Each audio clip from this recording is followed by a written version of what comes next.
They call him boring. They call him forgettable. Some don't call him at all. And that's the strange part.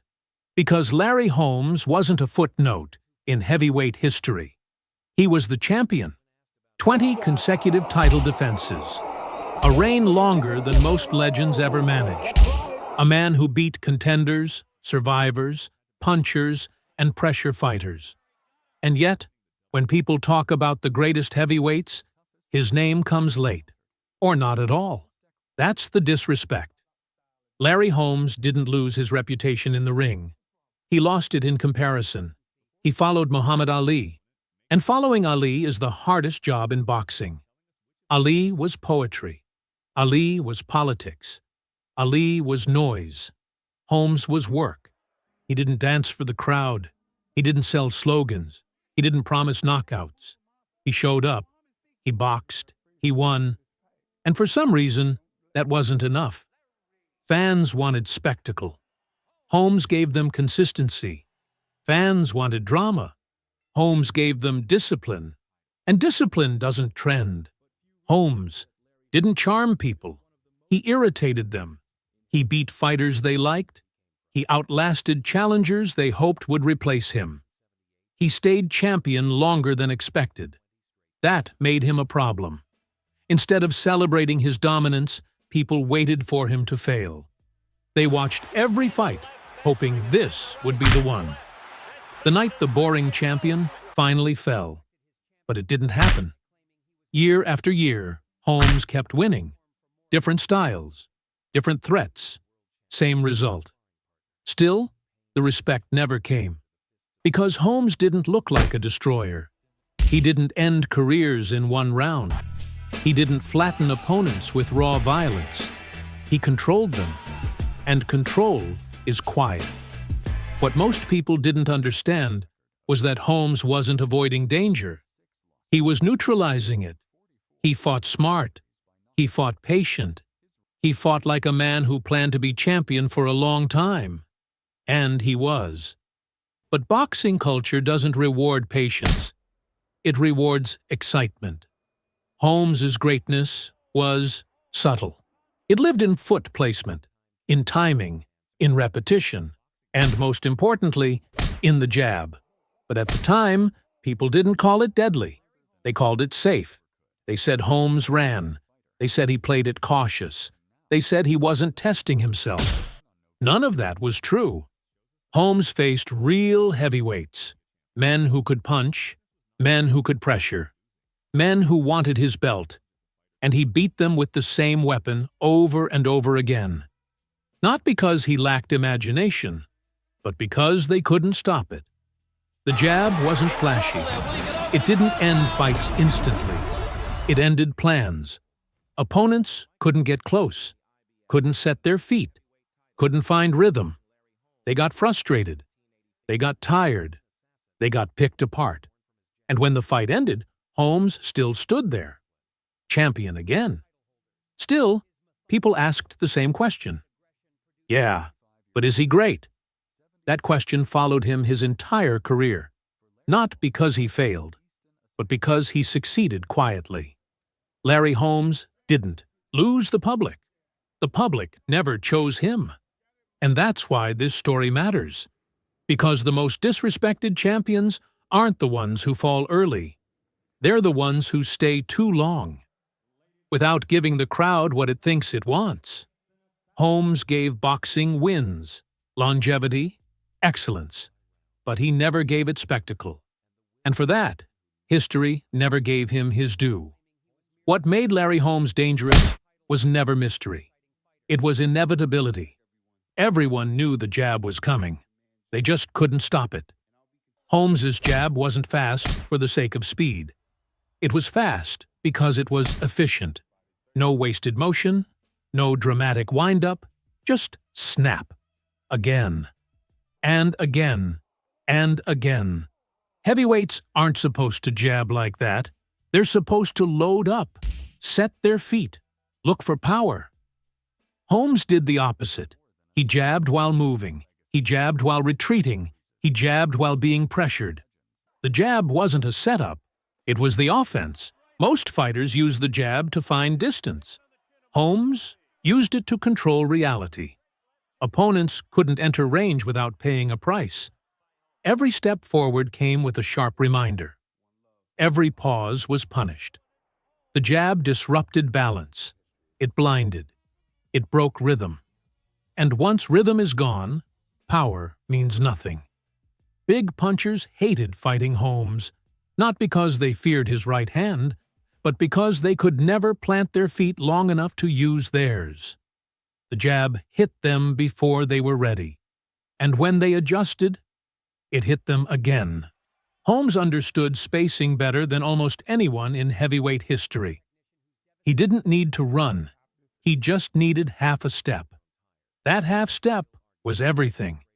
He'd slide back just far enough to make punches fall short. Then snap the jab down the middle. Clean.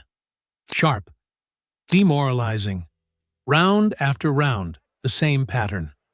Opponents tried rushing him. They walked into it. They tried waiting. They got outpointed. They tried brawling. They couldn't get close. The jab took options away. That's what made it deadly. It didn't knock people out. It erased their confidence. By the middle rounds, fighters stopped believing their own plans. They started lunging, swinging wide, reaching. That's when Holmes became even more comfortable. Because desperation is predictable. Holmes didn't just throw the jab. He read reactions. If a man flinched, he jabbed higher. If he leaned, Holmes stepped and jabbed again.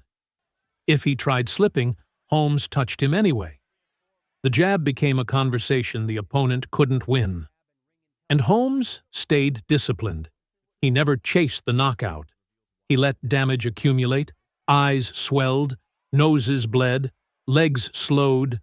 The fight drained out of people quietly. That's why fans misunderstood it. There was no explosion, no sudden collapse. Just a slow realization that the challenger wasn't catching up. Holmes's jab was punishment spread over time.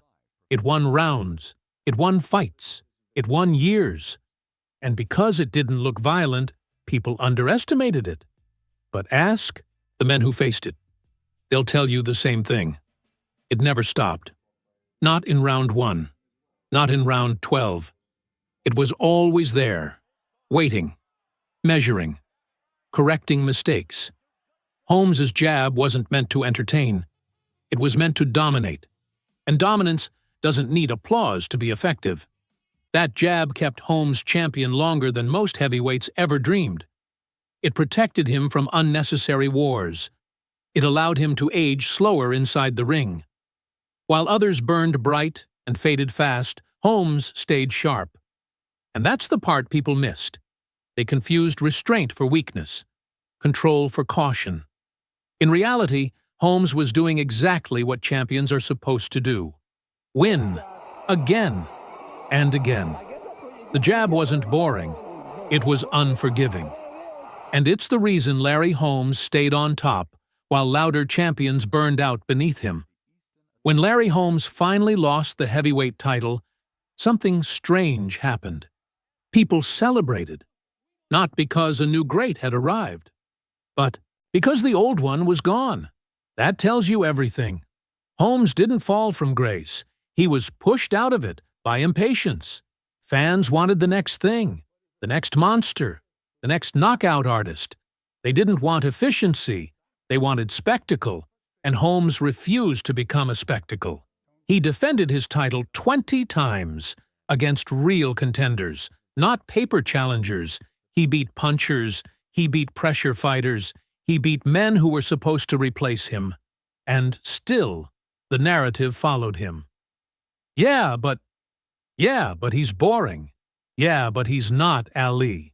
Yeah, but he doesn't excite the crowd. Greatness always comes with conditions when it isn't loud enough.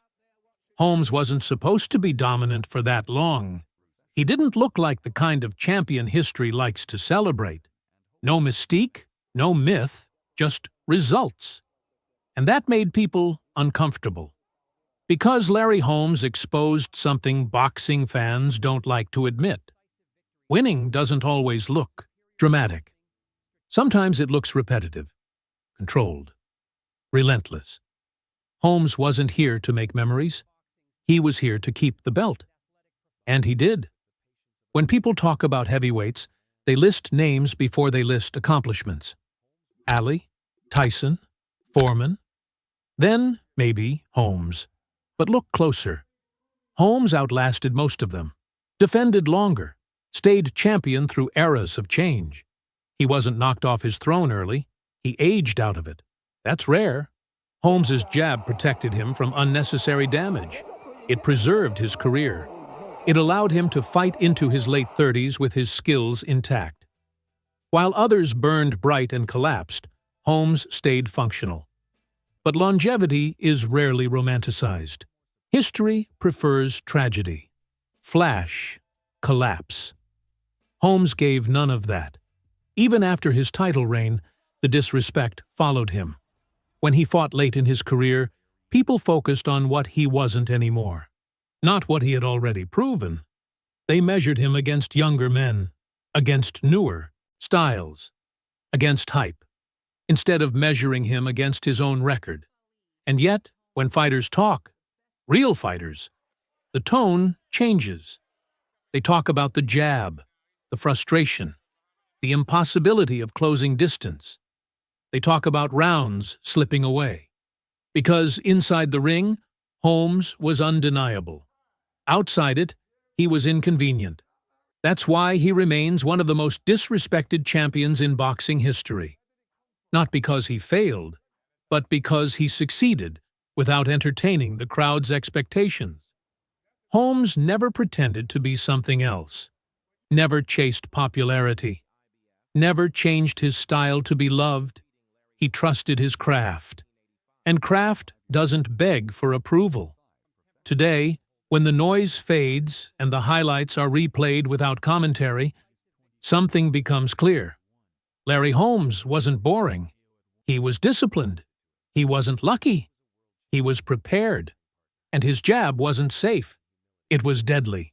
Deadly to momentum. Deadly to confidence. Deadly to careers built on impatience. Holmes didn't need the crowd. He didn't need validation.